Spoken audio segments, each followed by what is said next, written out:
Even though we hadn't seen each other for a month, Scene didn't say a word about my health and just demanded a divorce.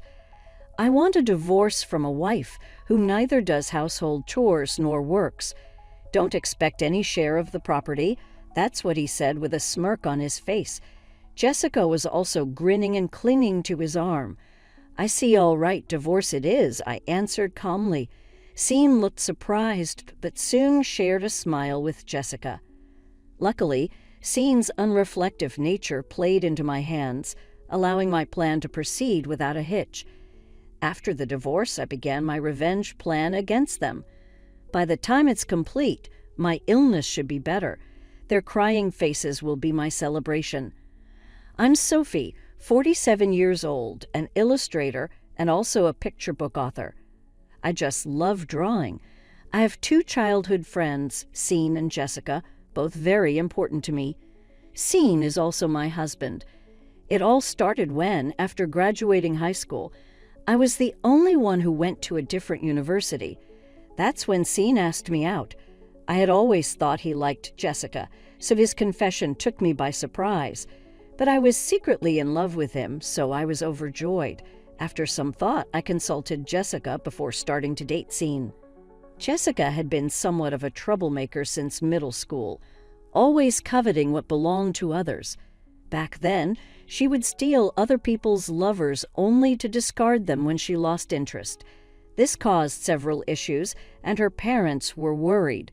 Still, for Scene and me, she was an important childhood friend, and we tried to spend as much time with her as possible. I married Scene at 25, but 4 years later, Jessica suddenly brought a fiancé, Matt, an excellent employee at a top company. Sophie, Scene, I've heard a lot about you from Jessica. I look forward to getting to know you better. He was a well-mannered man and soon became close with us. We would meet as a group of 4 during holidays, enjoying trips and searching for our favorite drinks. I thought our relationship was going well, but about 2 years after Jessica and Matt's marriage, our relationship started to crumble. It all began when Jessica got pregnant. Scene and I had decided not to have children. We admired families with children, but that was enough for us. However, Scene's behavior changed after learning about Jessica's pregnancy. He quit smoking, which he wouldn't stop even when I asked for health reasons, just because Jessica mentioned the smell. He even took paid leave to drive her to the hospital, clearly going beyond what a childhood friend would do. You know, if you stay too close to Jessica, Matt might feel uneasy, I warned him. But you're busy, right? It's terrible how indifferent you are, even when a pregnant childhood friend needs help, he retorted. I'm trying to help out, so I do the shopping, and when necessary, I run errands here and there. I think accompanying Jessica to the gynecologist is going a bit too far, though, I said to Scene, who frowned in response. Then he stared at me intently and answered with anger, Jessica wants me to do this. She says she's scared of the checkups. I can't let her go alone when she's feeling like that.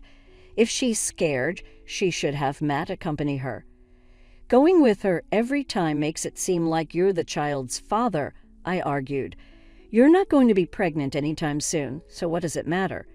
Scene dismissed my advice, becoming gradually more irritated, and finally snapped, Shut up.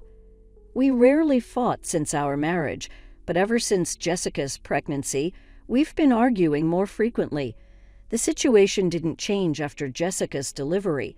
Scene's time spent with her and her child, Mia, only increased. However, when Mia turned 5, an incident occurred. The night before Mia's preschool graduation, Scene was searching through the bedroom closet. What's wrong? Do you have a business dinner tomorrow? I asked, noticing his suit carelessly thrown on the bed. No, I'm deciding what to wear for the graduation ceremony. Wait, you're planning to attend Mia's graduation? Matt can't make it and Jessica asked me to come, he replied. That's just wrong, I protested loudly, causing Sheen's expression to sour. I knew he sometimes picked up Mia from preschool, and I had also helped occasionally. That level of assistance was fine, but it was unusual for a father's friend to attend a graduation ceremony in his place, even if they were childhood friends. Are you still doubting my relationship with Jessica? I'm disappointed you can't be more supportive, he said. It's not about that, I said. Regardless of what you say, I'm attending the ceremony tomorrow. Don't forget to iron my shirt, Scene declared, ending the conversation abruptly. Left with no choice, I contacted Jessica. Hello, Jessica. About tomorrow? Oh, tomorrow? Yeah, I'm borrowing Scene. Thanks, but won't Matt mind? What are you talking about, Sophie? I haven't even told Matt about the graduation. I'll tell him after it's over. I was astonished. Jessica hadn't informed Matt about any of the preschool events, and it seemed Scene was being passed off as the father. What are you thinking doing this? It's incredibly disrespectful to Matt, just because you're childhood friends. Hey, what's wrong? You seem kind of scary, Sophie. Well then, I'm counting on you for tomorrow, Jessica. Jessica cut off my words by hanging up the phone. I was trembling with anger towards her. But in the end, I ironed Scene's shirt, prepared his tie, and properly saw him off the next morning to Mia's graduation ceremony. After this incident, Jessica and Scene began going out together more often. What used to be once a month became once a week, and before I knew it, it turned into every 2 days. Matt seemed to have noticed something. One day when Scene and Jessica were out, he visited my house. I'm sorry for coming by so late at night. There's something that's been bothering me. Is it about those two? Yes, take a look at this. Matt showed me the GPS records he apparently installed in Jessica's car. The records showed they visited a lodging facility about 3 times a week. The dates were all days when Scene went out with her. The meaning was clear just by looking at Matt's face. What do you want to do, Matt? I asked. I want to take revenge on them. I feel the same. I can't forgive them for betraying us after all this time together. We secretly began to plan our revenge against the two of them. First, I focused on increasing my income. I had reduced my work to focus on household chores after getting married, so my income had decreased significantly. Matt adjusted to work from home, and when Jessica and Scene were out, he brought Mia to my house, and we both took care of her. Jessica and Scene, completely unaware of our relationship, made it easy to gather evidence, just when we had enough evidence to execute. Our revenge, we were shocked to learn the truth about Mia. After much deliberation, Matt and I decided to wait with our revenge until she became an adult. We both didn't want to hurt young Mia. However, after waiting for 10 years, I was struck by a serious illness. It wasn't strange if I had to be hospitalized for a year or 2, although I could work from the hospital room. I had to reduce the workload. I immediately informed Matt of this and then discussed it with Sean. I see. I'll come to visit you sometimes. His response was as casual as any other conversation. He showed no interest in my condition or the illness. From his attitude, I painfully realized that Sean had lost his love for me, and it seemed to be true, as he only visited me once or twice a month. Time passed, and Mia turned 15. She had been visiting me almost every day since I was hospitalized, but after her 15th birthday, something felt off. I asked Matt if he knew anything, but he didn't seem to know either. When I asked Mia, she just kept saying, "Don't worry about it." We were only left wondering, but the truth would be revealed by Sean, who unusually came to visit my hospital room. Hey, it's been a long time. Scene entered the room without knocking. It's been a month since we last met.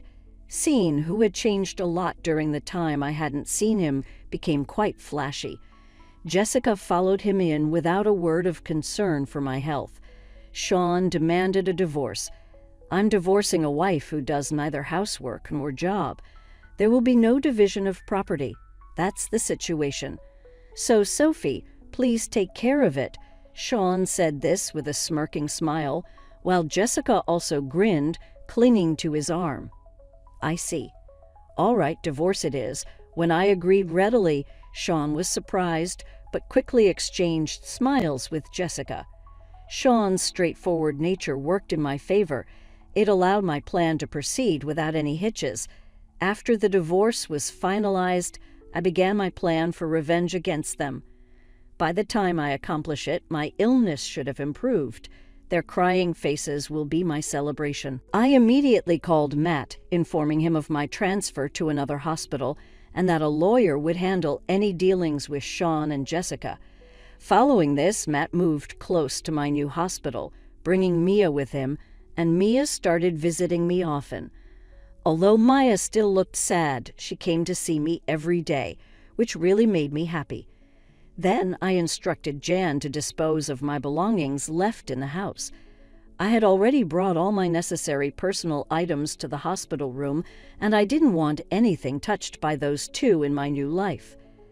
After settling into my new hospital and Matt's move, I received a call from Sean. It was during the few minutes I was away from my room, but there were already 30 missed calls on my smartphone.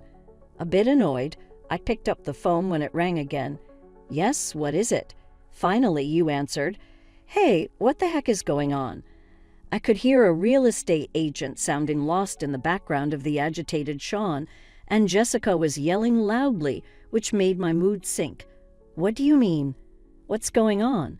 "The house." "Why are we being kicked out?" Sean raised his voice, clearly not considering any fault on their part. I answered calmly, "Of course. After all, that was the room I rented."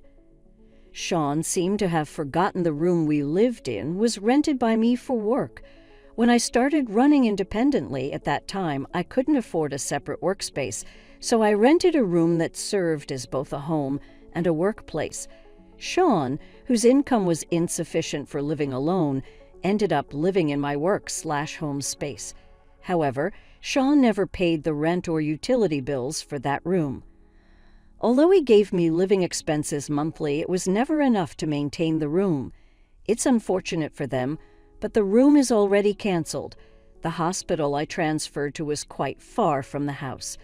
That's why, after being told about the divorce, I went ahead with the cancellation process. I didn't contact Sean because the real estate agent, who understood the situation, promised to do it for me. It seems Matt and Mia suddenly disappeared too, and their house might have been sold. What are we supposed to do? Where to live now?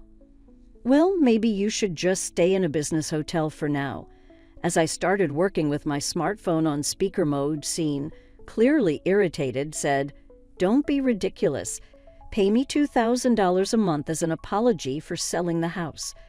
I was dumbfounded by my husband's nonsensical demand and remained silent, to which he raised his voice. "Hey, don't just stay quiet." I coldly replied, "No way paying you any money."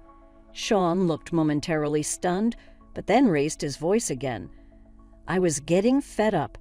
"We're divorced and strangers now, so don't contact me anymore. From now on, let's communicate through lawyers." Wait, for their contact, what a lawyer. "Hey, waita." Although Sean seemed to want to continue talking, I cut off the call without caring. After ignoring several repeated calls, they finally stopped, but then, perhaps angry that I didn't answer his calls, Scene started ignoring the lawyer's contacts. I knew he was somewhat childish, but I didn't think he was the type to call trouble for others without care. Scene's self-centered attitude made me sigh deeply. Months later, having temporarily left the hospital where I was in a better state, I visited Sean's parents' home. In front of me, Sean and Jessica were cowering in fear. "You talking to my parents like that is unfair," he said. "Well, I just came to report the divorce," I replied. Scene glared at me for a moment, but shrank again under his father's gaze. I had been quite close to Sean's parents. I would go out with them and have meals together, even without Sean. Given how well they treated me, I felt I had to explain the divorce. "Scene, I've heard everything from Sophie. Is it true that you're remarrying Jessica?" "Yes, Jessica, Mia, and I are going to start a new family together." "What are you thinking? Your family is Sophie. We're divorced." "She's not my family anymore." His father frowned at those words. Scene shook his head as if there was nothing he could do, and then handed me some documents. They were bills from a nearby luxury hotel. "What's this?" "It's the bill for the hotel where we stayed." Scene pointed at the documents on the table as if it was obvious, but the next moment he fell to the ground with a loud slap. His mother stood there panting, hands still raised. "What are you doing? I didn't raise you to be like this." Scene furrowed his brow. It seemed the words from his mother were completely unexpected. Jessica, next to him, had a similar expression on her face. "Why are you so upset?" "Scene's family is just going through some changes. Plus, you're getting a grandchild related by blood. Aren't you happy about that?" "Related by blood? You can't be serious." My mother-in-law stared at Jessica in disbelief, then glanced at me. She and my father-in-law knew I didn't want children, yet they had always loved me as if I were their own daughter. Jessica, too, was dear to them, being my son's childhood friend. I remember her often expressing frustration about being treated differently from me as a daughter-in-law, but there was no doubt they cherished her. I knew my mother-in-law wouldn't be pleased with this situation. Jessica must understand that as well. "You've always loved Mia. Now she's going to be your granddaughter. You're happy about that, right? She's the child of a girl I've known since she was little. Of course, she's dear to me, and it's Scene's child as well." Jessica showed no signs of remorse. In fact, she seemed genuinely puzzled by her lack of understanding, which sent chills down my spine. Then someone who had been silent spoke up. "Stop it. It's disgusting." Mia, who had been fiddling with her smartphone in the corner, spoke without looking up. The room fell silent. "My father is only Dad. Whether or not we're related by blood doesn't matter. But Sean attended all the events for you." "I know all about that from Dad finding out after the events, or being kept in the dark about them entirely. But Dad always said I was his daughter. That's why I'm his daughter, not yours," Maya said coldly to Jessica, then sat next to me, seemingly on the verge of tears. "I was worried you'd hate me when you found out, but Dad assured me you wouldn't. That's why I came here," Maya said, relieved, hugging me dearly. "The child born from Sean and Jessica's affair is a fact, but she's the girl I've cared for 15 years. It's impossible not to feel affection."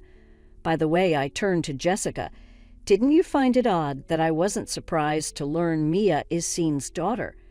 As Jessica gasped in surprise, another person entered the room. "I've known all along for the past 10 years. Matt's sudden appearance clearly unsettled Jessica.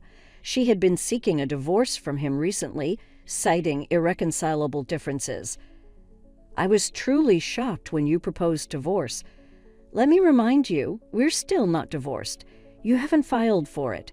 Have you noticed?"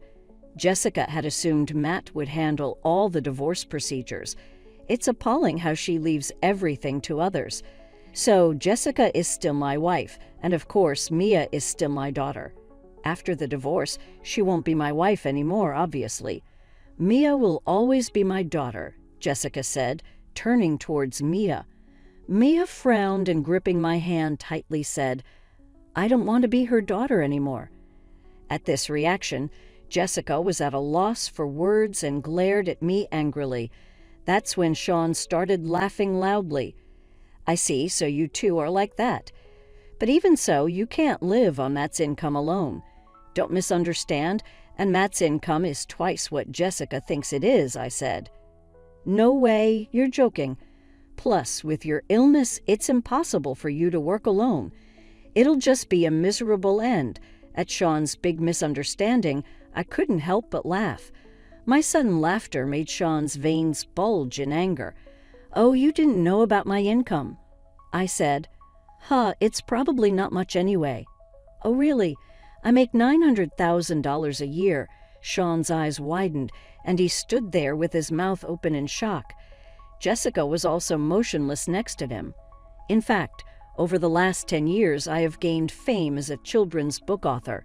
I have published essays, been interviewed, and soon one of my works is going to be made into a movie. My income had skyrocketed." "That's a lie. It's not. Look here." I showed Jessica the screen of my smartphone displaying my bank account's deposit records. Seeing the large monthly deposits, Jessica was speechless. "Hey, Sophie, let's try again." "What? What are you talking about?" Blinded by the amount of money, Sean and the furious Jessica, I watched their exchange with a detached gaze and said, "If you two are planning to remarry, feel free. It's your life, Sophie." "Hey, wait." Of course, I ignored him. I held Mia's hand, greeted my in-laws, and left their house. Later, I heard that Sean, who had been working at my father-in-law's company, was often going out under the guise of business and ultimately got fired. He tried to contact me several times, but since I always reported it to my father-in-law, eventually he stopped trying to reach out. Jessica got divorced and lost custody. It seems she lost interest in Sean, who could no longer afford luxuries, and she stopped chasing him. Disowned by her family, I heard she lives alone in an old flat. Having never worked after marriage and with a personality of pushing responsibilities onto others, she couldn't find a full-time job. Still, to earn a living, she seems to be getting by on multiple part-time jobs. Since entering high school, Mia has been diligently studying every day with the hope of attending a prestigious university abroad in the future. With her serious personality, she has told me that her dream is to eventually translate my picture books and spread them around the world. As for myself, the picture books I've drawn are being turned into an anime, and I'm currently receiving proposals for merchandise. My health is improving steadily, although I'm still hospitalized. My doctor has mentioned that I might be able to be discharged next year. Hoping for our happy days and future, I continue to write stories today.